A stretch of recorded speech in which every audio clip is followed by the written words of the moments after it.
The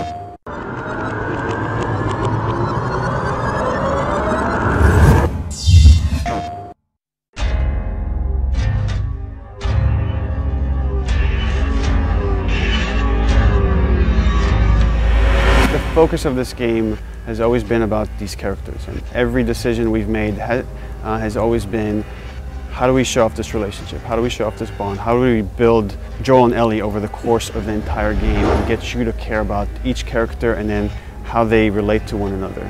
With Joel as a character, there's an interesting kind of conflict. Here is a guy that is willing to do whatever it takes to survive. And we really wanted to show in this world there aren't necessarily good guys and bad guys. There's just people trying to survive, and Joel is just one of those people. He's tasked with delivering this girl somewhere, and over the course of their interaction, of how they spend time together, they form this unbreakable bond, and they really start seeing them care more and more for each other. So we wanted to show this guy that's pretty cold, cold-hearted, can do terrible things, and yet at the same time can develop this love for this girl where he's willing to do anything to save her.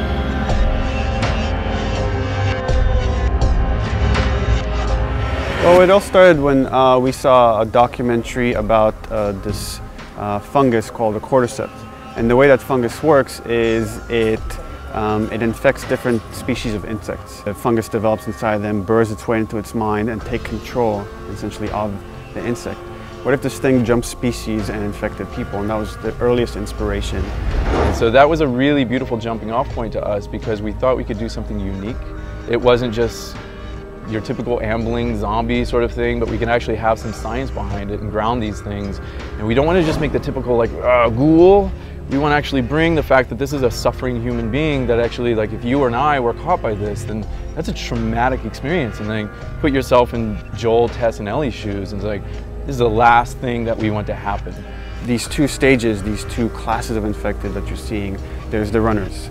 And they still have a bit of vision, so they could kind of see you if you're moving around. You have to kind of watch out where they're looking.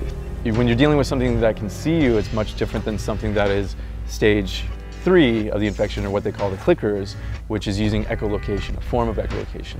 And then the clickers, it's all based on audio. So you have to make sure you're not making a lot of sound, you're not breaking a bottle, you're not doing something that will draw them to your location. On a psychological level as a player, it kind of invests me in trying to see, like, what's behind that bush, what's around that corner, you know, and we can play with darkness and light in there and the sounds, etc. So we really want to, like, not only beautify it and say, like, oh, this is really gorgeous, but at the same time, like, kind of like add that suspense in there.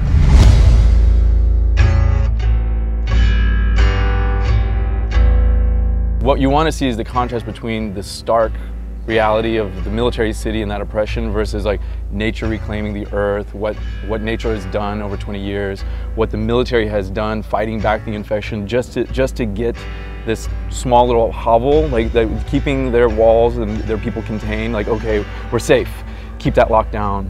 You're in the city, and it's, in a way, you're surrounded by death. There's no one there, it's locations you're familiar with, and that should be filled with people, should be filled with life, and they're empty.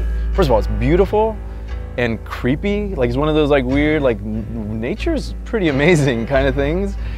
So there's that kind of darkness there, but at the same time, there's this beauty to it, whereas nature is reclaiming the earth and you're seeing all these trees and you're really drawn to explore it. And then you're also seeing the world through Joel's eyes, who's just a survivor. How am I going to get from point A to point B?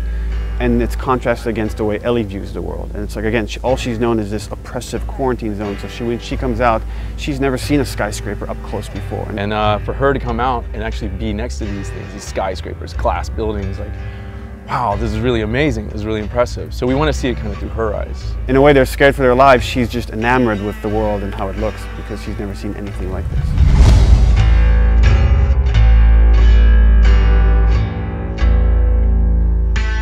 I'm sweating and I'm actually enjoying, and I know how to play these things, and every single time a new emergent situation, like, exposes itself. Something new happens where a guy took a left instead of a right, and that was the guy that's gonna, like, destroy me, and I got no ammo now, what do I do? And that's a beautiful feeling.